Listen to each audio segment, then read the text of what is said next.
Hi everyone, and welcome back to Let's Talk Brand. It's been over 2 years since the last episode, but I'm finally back with fresh conversations. This is Poland's first podcast where I chat with world class branding experts, and today I'm excited to be talking with Peter Wilken. If you want to catch up, all previous episodes are available on YouTube channel. Before we dive in, a few words about my guest, Peter. I've already had the pleasure of interviewing Peter for Market Plus magazine, but today you will finally be able to hear his voice and see him in person if you are on YouTube right now. He is a real brand man. If you've seen the Mad Men series, Peter was part of the tail end of the golden era of advertising. He ran agencies for Ogilvy, Leo Burnett, and BBDO. He is a multiple award-winning brand strategist, author of the Dim Sum Strategy, and the founder of both Dolphin Brand Strategy and the Lighthouse Brand Strategy Academy, which can be your path to becoming a more strategic leader. Okay, hey Peter, welcome to the show. Welcome, Łukasz. I hope I pronounced that correctly. Thank you for Yes, having me here. absolutely correct. Uh, we were supposed to talk at the beginning of the year about how to win in 2026, but life got in the way on my end and making it impossible until now. However, I think the question should be more universal because I believe a brand's new year truly begins the moment it becomes perceptually available to the people. I don't know if you agree. Hopefully, you agree. So, how can brand win, or at least put itself in a position to win? Is there any general advice you can share? Yeah, brands are living things, where the beginning of New Year's are just like people. You prick your conscience and you think, how can I do things differently? And you reflect on the past and you make commitments to do things differently, half of which you won't follow through. Um, and New Year's resolutions and things. Brands are very much like people in that respect. They are continuous. How you develop and build brands, the basic principles of that remain consistent, whatever part of the year you're in. It's just a good time to reflect on whether you're doing those basic things well. And I always kind of say, again, people ask me what the definition of a brand is. All your listeners will have heard that coming so many times, but it's a perception. It's a territory that you own in the mind. and uh, and in the hearts and minds of your most valuable customers. It's not a tangible thing, but it's built up over time through whatever impressions that you've got. And the more consistent you can be in building up this perception or image, and the more relevant you can be to your key target group, your audience, and the more consistent you can be in communicating your a distinctive positioning that is relevant to them, that provides something that's meaningful that they need, then the more successful your brand is going to be. It's not rocket science. It's quite simple brand building. The theory, the practice in doing it is much more difficult. And so, I've tried to always in my career as a brand consultant, as a change management consultant, as an ad guy, to simplify brand building. And my focus has always been starting with defining your brand DNA.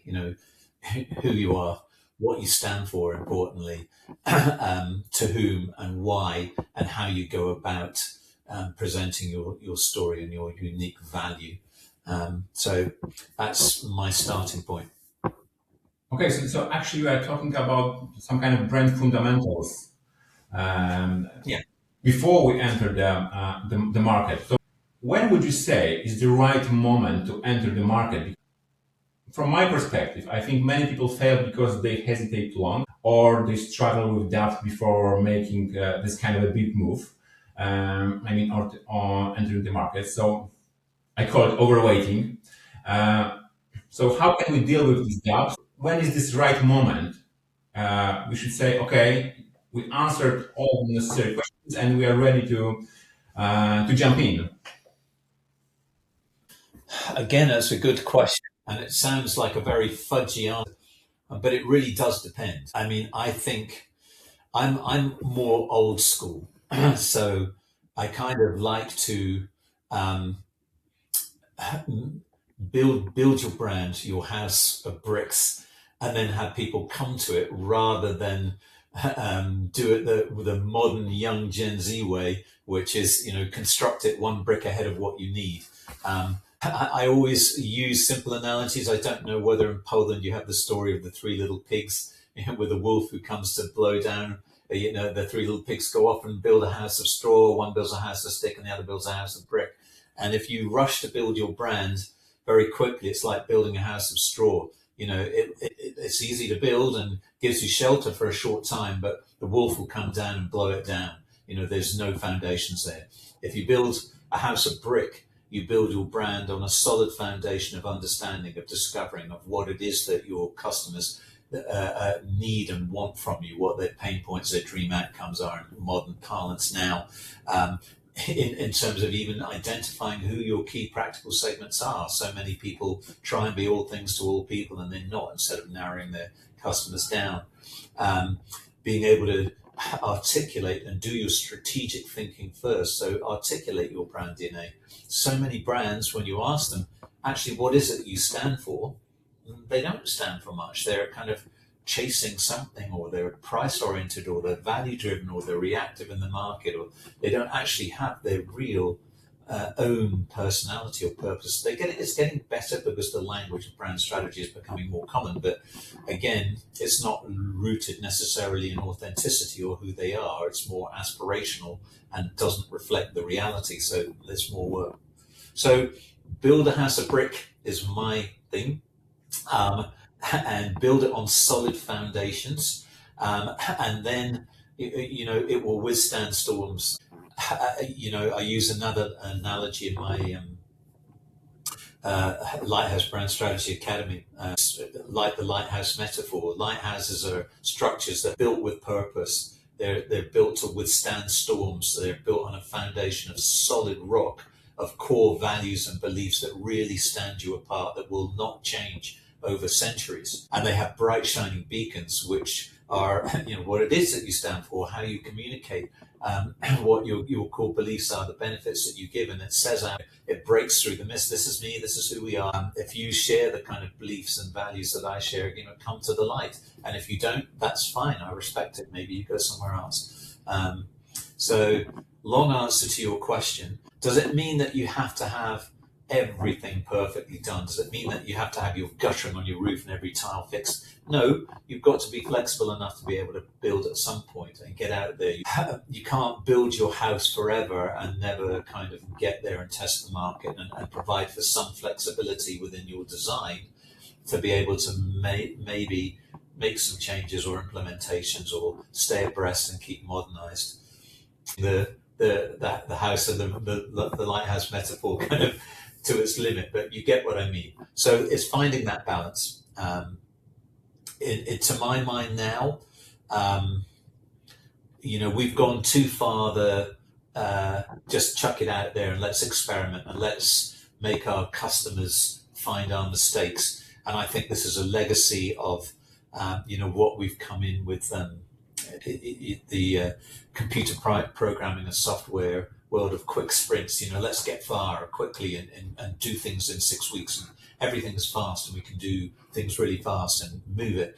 And what we've ended up with is, even large trustworthy software companies throwing out products that are not properly tested, and they're full of glitches. And, we've now become so accepted to the fact that it's going to be glitchy and it won't work, and they'll come back with version 2.11.9.3, the next day, that we accept it. I don't think we should. I think it's gone too far. And we need to pull it back and take some pride in what's been out there and is tried and tested. And we don't change every single model every single year, but we keep with what we've got for sustainability reasons within reasonable time periods. So it's finding that happy balance, as always. The truth is in the middle. Okay, so can you try to be a little bit more practical for the listeners? I mean, I think we can avoid and we can focus on questions that questions need to be answered first. When we talk about these fundamentals or brand DNA, what questions need to be answered first? And what's more important, and I think is more difficult, how to find the answer, because I truly believe that the questions in branding are quite easy, but how to find the answers is not that easy. So if you could give just, I don't know, 5 questions that need to be answered and how to find these answers. Well, again, if you kind of go into that discovery process and in dim sum strategy, so you know it. Typically, um, when I start selling, to or somebody who says, I don't think we need strategy. We're in control of that. There's no company that doesn't have some kind of strategy. The first question I ask them is, how are you perceived by your most valuable customers? More often than not, they'll kind of scrabble at you and put an answer to. And I said, and then you probe different, and they said, what is it that they most value about their relationship with you? What is it they most value about the brand that you did for them? Who are they? How is it that you are genuinely differentiated or distinctive from your competitive frames, from your competitors, for example? What is it that you're promising them?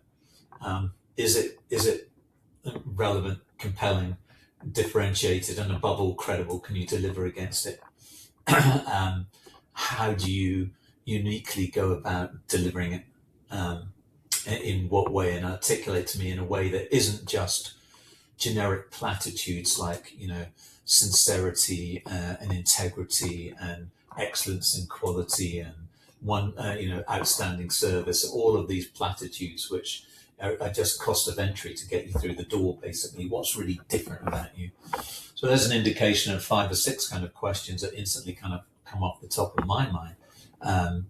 And then the biggest question is, what value do you think you would get from understanding the answers to those questions? Is it important to you? Would it drive your business? Would it fundamentally change the direction of your business if you understood it and you got it right? Are you doing enough of it now? And more often than not, when you look a CEO in the eye, they'll say, when can you start? You can help me, but you need to kind of get in there. There's always people to say, oh, we're doing that. Here's our strategy document. Here's this, here's that. And I don't believe strategy is a document, and strategy is a journey. It's an experiential thing that you go and you develop with, and you bring your people along and you engage them, and you set and trim your sails as you're trying to reach your destination. So. I've seen many documents or many missions or visions during my, let's say, career, and most of them are too long. And when I ask them, okay, what's your mission or vision? They try to remind, okay, what was in the document? They really struggle to say it loud. All right, you've already used at the very beginning and now the word different or differentiation. When we talk about different, we can't escape the context of competition and the expectation of customers. And we have to be different from someone and for someone. And when someone asks you, okay, so how do we become meaningfully different? So what's the road to being meaningfully different? So how do we know that we are meaningfully different and there is a chance that we are going to succeed on the market? I think you're asking a really important question, and we're not honest enough about the answer, which is we put, or brand strategists or consultants put a huge amount of importance on being different, and especially, coming from that background.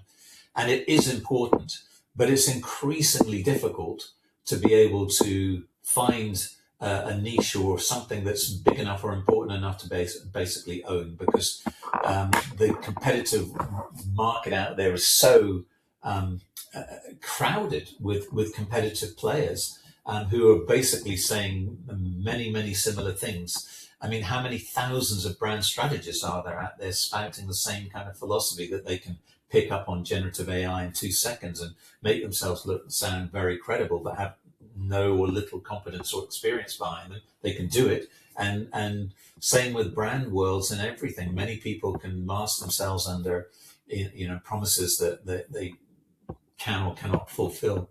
So I think we need to be realistic in the first place, and it starts by defining the territory that you want to own.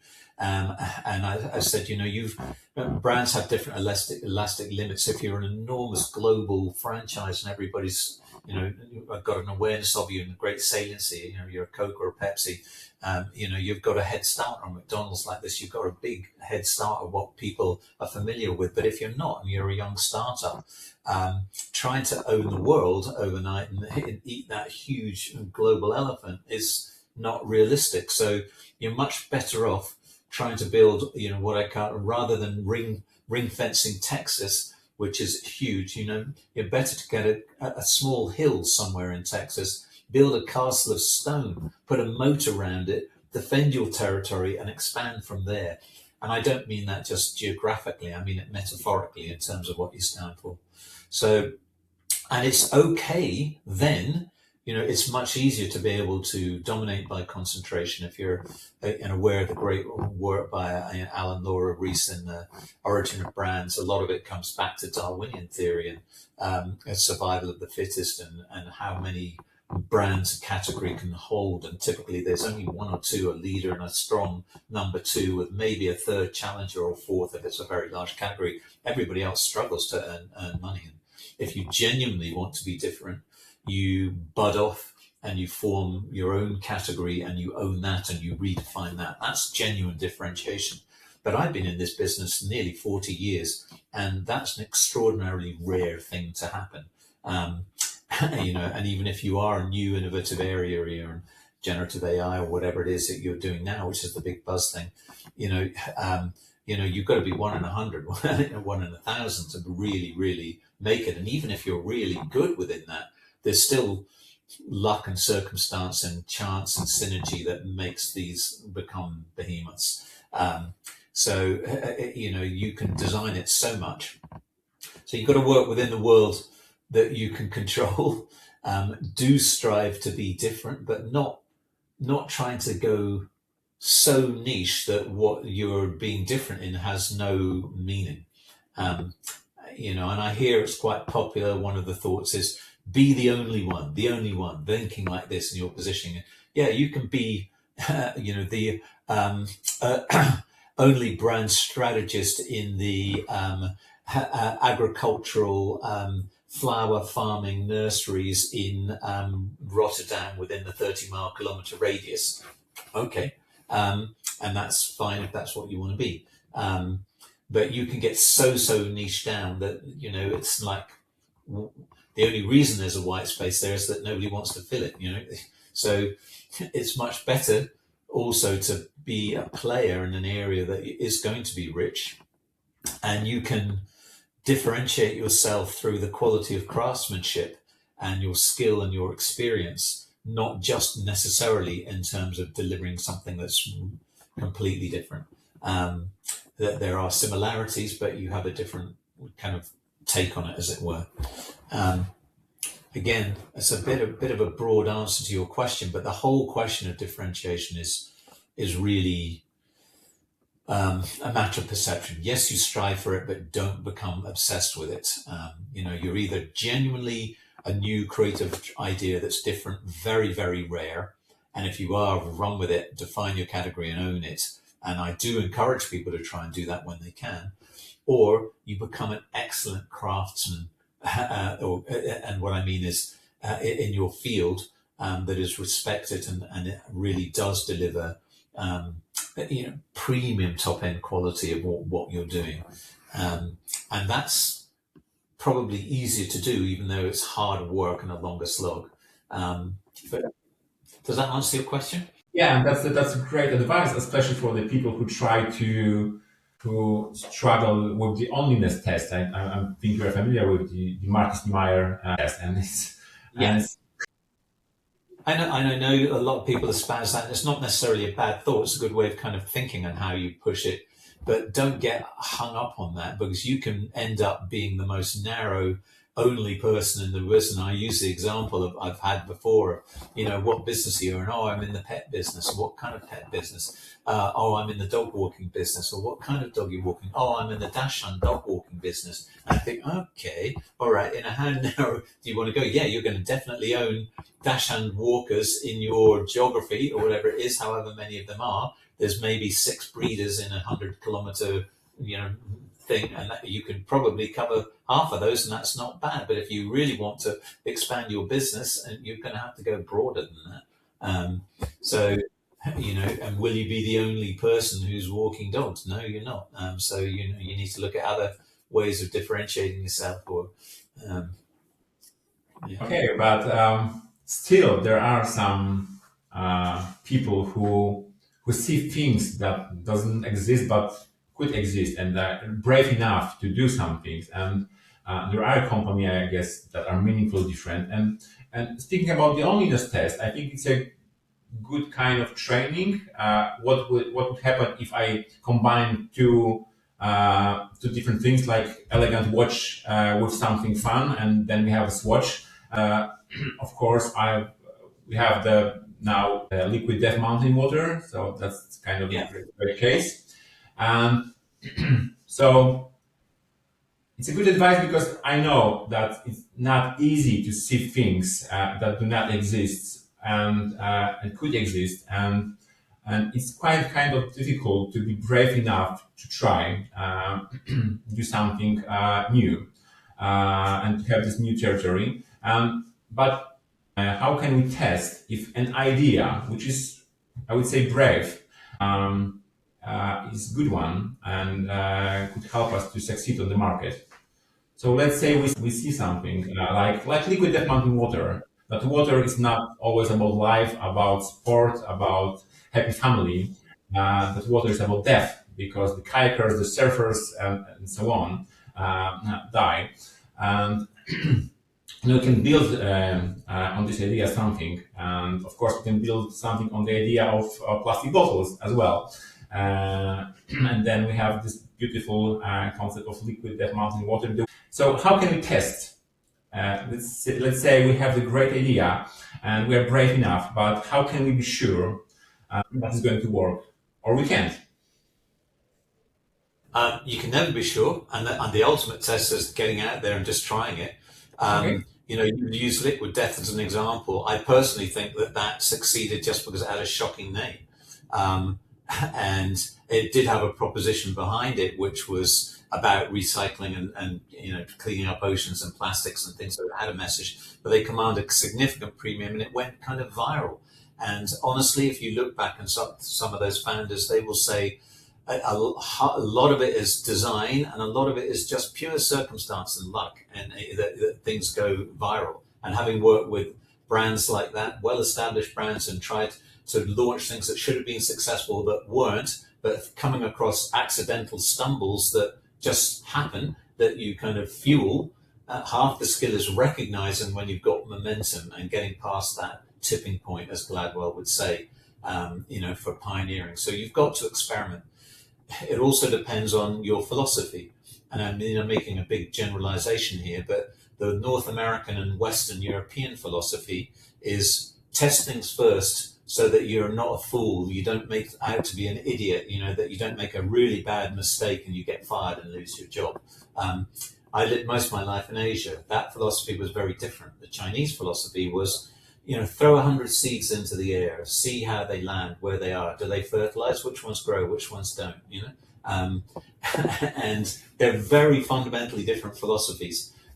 Do you trust anything that comes back from research anyway? Most of it's artificial, done, or you have to really interpret what people are going. Now we're looking at amazing research technology that we can get with AI, but how much of it is true, and how much of it would reflect in real life. I use it, but I also put that sensible caution. So the truth, again, somewhere lies in the middle. If you're asking for test and certainty, it doesn't exist. You've got to put it out there. You've got to be consistent. There are things that you can do with your message. You've got to have belief and determination. And if you're a true entrepreneur out there listening to this, it's those that with dogged determination that fight against everybody who's saying you're crazy, you're mad, it's not going to work. That get out there. But more often than not, there's a dynamic or a circumstance or a magic Tinkerbell bit of magic dust that just gives them the luck that and it explodes and you get past that tipping point, and they'll be truthful with you and they'll say, we couldn't have planned that. We never imagined that was going to happen. We didn't realize it was going to come from here, but it does. So you need a bit of luck as well as good skill and fortune and good planning and hard work. And do you think that's what's happened with liquid death mountain in water? I don't really know enough about deep into them, but I think I think it's got a very arresting name and visuals and stuff like this, and it goes counterculture to what the water category was doing. It's got great appeal. It's been well marketed. Once they've caught on that there's something catching on, but you don't. You really don't know. I mean, things like where it's going to catch fire again. I don't know whether you're familiar with hush puppies. There used to be those suede shoes for the 60s and 70s, way before your time, and they were quite big and popular then.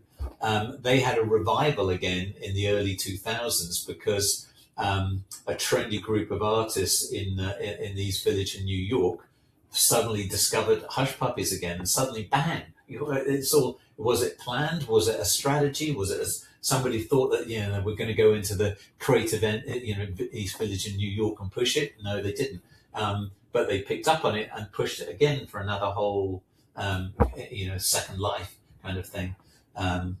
Sometimes ideas lie dormant, and the timing isn't right. But when like the desert rains fall after 10 years, they really bloom. Cabbage Patch Dolls were an example like that. So, yeah, there has to be a confluence of things that come into play. And you've got to hold your ground and be consistent and wait for that rain to fall, and hopefully you're on fertile ground. Okay, so the last questions. I think we are living in, I call it an A world now, where in the media, the seemingly opposing words keep appearing, AI and authenticity. How can AI and authenticity, in your opinion, actually go hand in hand?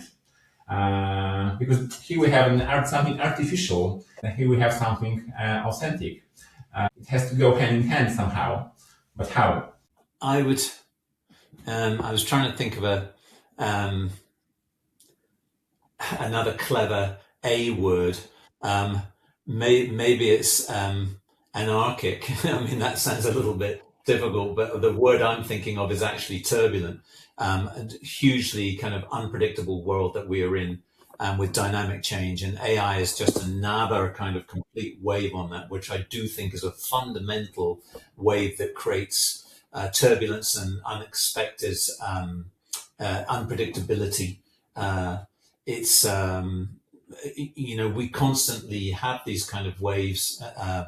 Internet was one that was kind of man-managed. COVID-19, we weren't really prepared for what was a kind of devastating worldwide virus, obviously, that affected everybody. They're very hard to predict, but so AI is just another one of those, and I'm an eternal optimist and a human thing, and I think nothing is ever as good or as bad as it first seems, and we will find a way, and we will balance out. Humans will find a purpose for ourselves, but if you listen, I listen to Yoshua Bengio, who is the father of the large language models based in Montreal at the moment. He is probably one of the most authoritative figures. He's the Nobel Prize winner for development of LLM. He is sensibly cautious about, the monster that's being created. And I've used monster in a positive way as well as a kind of negative way. It's a genie out of the bottle. It's got the power to do enormously good things. in terms of accelerating our learning, making medical breakthroughs, cures for cancer, peace, environmental solutions, all of those things. It could be useful, but it's also got a dark side as well. And in the hands of the wrong agents, in which we can see, and all of the accusations about political machinations behind the scene and controlling thoughts, and practically, frankly, now, taking away the intellectual thinking roles, people behind, because was you and me, the strategic roles, the translation roles, things people have developed skills, human skills like language translation. It's gone like that. You can do it in an instant. I think we're in for some real short-term pain before we get the gain and come back. Where do I think the optimistic side of that is that I hear still the emotion, the soul, the decision making, and all of those. It hasn't got that. It can only ever do that in a binary human way. But I've got to tell you, it can mimic human emotion in an incredibly effective way to fake it. So we have to be very mindful of that. I think we've only just seen the tip of the iceberg, and it will revolutionize until we take some stocks and measures to manage it, if we can. It's a new world order. It really is. I think when we've got AI talking to AI at the moment, as we have, I think we move to a more human interaction. So you and I are talking human to human, and this kind of rich thing will come as a premium. What I call campfire creativity, where you're out from, you don't have any devices, you're out of any contact, intentionally pushed out. Can you entertain people? Can you play a guitar? Can you sing? Can you recite poetry? Can you entertain? Can you tell jokes? Can you, are you there? Or are we relying on AI to do all of our thinking for us? And real life, my middle son is an actor, and you've got fake bots now, taking celebrity status and being paid millions and millions of dollars when they're fake. They're not even human. And my book has just come out, an audio book. My publisher did a comparison of an AI generated narrator and the real narrator, and you can't tell them apart when they're separate, side by side. Yeah, nuances, but the reality is many people preferred the AI narrator because it was easier and clearer and crisper. And so we're entering into a brave new world where really I don't think anyone can really accurately predict. However, my way of dealing with that is to make sure that there is a human intelligence attached to every part of the artificial intelligence. So, for example, in my Lighthouse Brand Strategy Academy, which is an online strategy training program for small business owners and solopreneurs and aspiring strategists to really get effective brand strategy in here, I intentionally put components in that are human intelligence so that you have to do your input and assessment of what the AI does. AI is an enormously powerful engine that can do discovery work for you in an instant. And some of the synthetic research it can do now is very powerful, but it still needs to be checked and balanced and brought that human side in and executed. Another analogy I use is in the olden days, the classic artists, the Gainsboroughs of this world, the Da Vinci's or whatever it was, and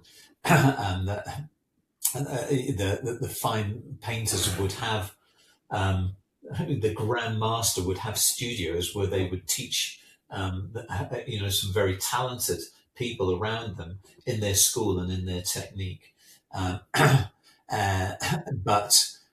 in the end, if you're, 300 years later, it's actually very hard to tell apart what some of the pupils of those masters' work was and the master's work himself or herself. Because what the masters used to do was get the grunt work of the background and the scenes and the trees and the things done by their pupils. And they would do the details. So they would do the eyes and the face and the crinkles on the clothes and things that required attention and detail. And that's what I think we're moving to in the world of AI. where the background and the grist and the getting you 85% of that there and the intellectual thinking is there, but it still needs the master's touch, as it were. But that master needs to be a master. They need to have experience, and they need to have covered the miles on the ground. Doesn't mean to say that just because you're young aspiring strategist you can't have value and you need to have grey hair like me. No, you can be very, very good, but you've got to practice, you've got to walk the path, you've got to be competent. You can't just claim it. Otherwise it's shallow nothingness. So yeah, it's bringing the HI with AI. And so I consciously say every time I say AI, is that HI plus AI or is that just AI? And that's where the difference will be. I think, when we've got social media platforms that is just basically formulaic now, algorithms where AI is talking to AI, coming into a community, a limited community of people who've got human relationships and trust and share that journey together. There's lots of opportunities in the real world to experience real things, and that's where I think we'll go. Or there'll be a premium. Long answer again. Good question. I'd love to know what you think. What do you think? I'm just smiling because I thought, okay, it's much easier with AI now to create this podcast, for example, and it's super fast, and it's also super fast to check if the idea works or not, because I can create with the AI tools the website in one day and to see how people react and what they think, and to create discussion. So it's wonderful. But I wonder if you can create a strategy, because I see the students are trying to create strategies with AI, and I remember, and I even wrote it down. It was on your website. I think it was the Lighthouse Academy. There is a sentence that in today's content saturated world, and AI makes it easier to create but harder to stand out. What do you mean by that? I absolutely mean that, but I've just put a link into that Lighthouse thing if you want to put it in there. It is so easy to generate what AI says is creativity. Part of creativity is fecundity. That means the ability to be able to produce a lot of thinking, to be what's the word, fertile in terms of your mind and your thoughts. One of the things that I used to test for creative thinking was, how many uses for a brick, and the left modal people would come back and say, oh, well, build a house, build a foundation, put your car up so you can change a wheel on it. The creative guys, in a minute would come up with 100 different things, write a book with it, turn it into food, make it mustard, whatever. Nothing has to make sense, but tons and tons of ideas. Now AI can multiply that far faster than any human brain can do it. And we are spewing like, huge pipes into this ocean of people call it mush and slush, every day, more and more and more and more of these things. But it's so difficult to find out what's authentic. It's there, and we're kidding ourselves if some of it isn't really quite good. I've been surprised at how good some of these things are coming back. They're certainly good enough for half the population to say good enough is good enough for me. It's not right. And for the other half of the population, the right modal thinkers are interrogating it and saying, well, no, it's flawed here, and it hasn't got the check and balance in here, and it hasn't got the human integration or input that you require. So there's always going to be another half who want to go deeper. But that's what I mean. It's so much more difficult to stand out now. And I mean, yeah, look at our own talk now. We're saying brand strategists, you can, if you're good at manipulating your social media profile and you're more proficient at that, you don't need, you can press a button and you can deliver a black box, a brand strategy to however long you want, with a feed in from a few competitive websites and a couple of prompts in that, and you can get, how long do you want it? You want a 10-page one, you want a 30-page one, you want a 60-page one, okay, I'll wheelbarrow it in for you. You can do it, and anyone at Perplexity or Gemini or Claude or Chat will do it for you, and you'll look pretty plausible and credible. But, and there's always that but, can you deliver against it? If you have, like I said, around the campfire, if you've got the scalpel in your hand. There was a great case study out there which I've used this before in my book, and it works.